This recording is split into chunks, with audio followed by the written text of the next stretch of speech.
In this video, I'm going to go through all the steps on how to get an amazing deal on a new car lease with the lowest monthly payments.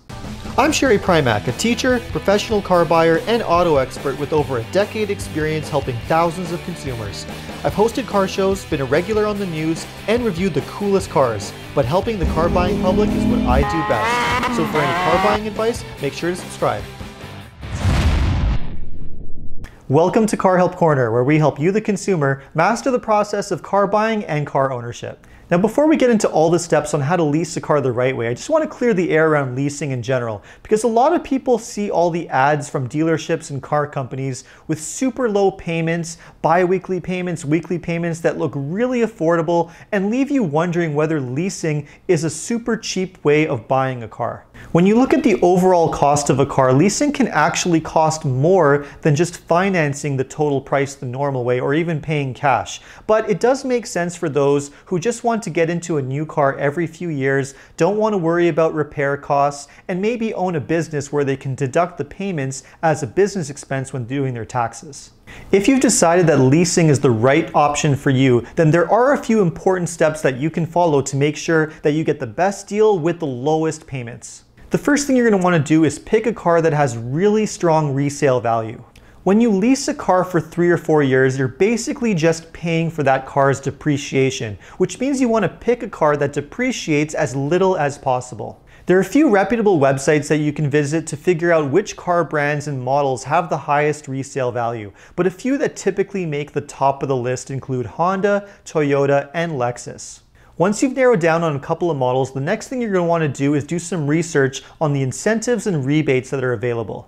Just like with financing or paying cash, car companies offer incentives for leasing as well. This can include a super low interest rate, maybe as low as 0%, plus additional cash rebates that can be combined with the low interest rate.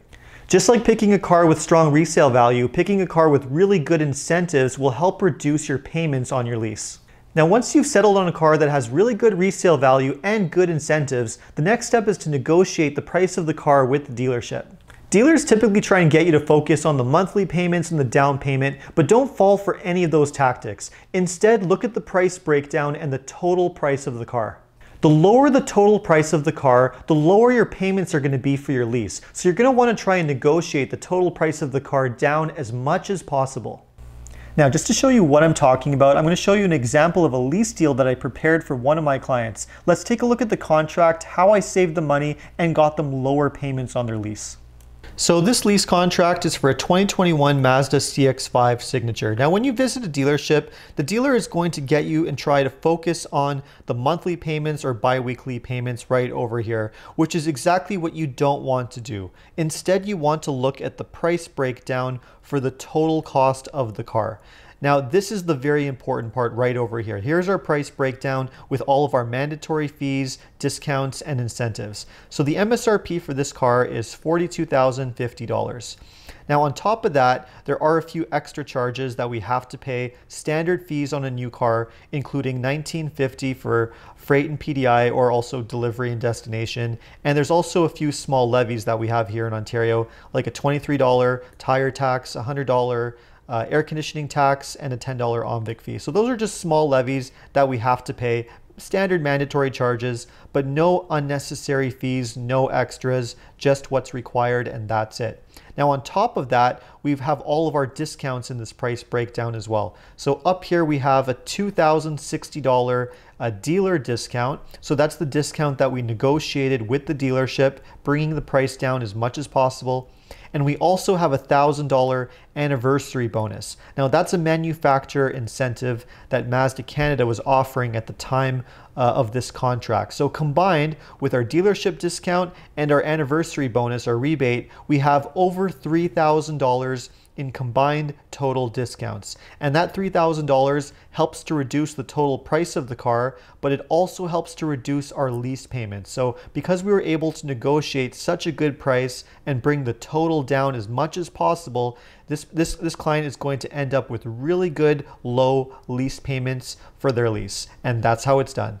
Once you've negotiated the price, the next thing to do is to decide on your lease term, your down payment, and your mileage allowance. When it comes to the lease term, it's best to go with either a 3 or 4 year term for a lease. Leasing just doesn't make sense for a term any longer than that. And when it comes to the mileage allowance, you're going to want to make sure that you pick a mileage allowance that aligns with how much driving you do in a year. If you know that you don't do a lot of driving, then you can go with a lower mileage allowance to help reduce your lease payments by a small amount. But if you're not sure how much driving you do, or you know you do a lot of driving, then make sure to choose the higher mileage allowance. If you go over a mileage allowance on a lease, you will pay penalties and fines, and dealers will usually charge you per mile or kilometer. So make sure that you pick the mileage limit that's best suited for you. When it comes to a down payment, I recommend making a really small one or no down payment at all on a lease. It's a completely different situation when compared to financing, where it does make sense to make a large down payment. But remember, when you finance a car, you're going to be keeping that car in the end. On a lease car, you're most likely going to be returning that car to the dealership, so you don't want to put too much equity and your own money into that car if you're not going to keep it. Once you've finished on negotiating the car and decided on all the different terms that you want to go with, only now should the dealer be calculating your payments for your lease. Whether you decided to go with monthly, bi-weekly, or weekly payments, if you followed all of these steps, you'll have reduced your payments as much as possible and got an amazing deal. If you enjoyed this video, make sure to like and subscribe. And if you'd like to suggest a car topic for a future video, please leave a comment below. And finally, if you need any car advice, recommendations, or help with getting a great deal on your next new car purchase, just check out carhelpcanada.com. Their team of experts would be happy to help you out. Thanks for watching.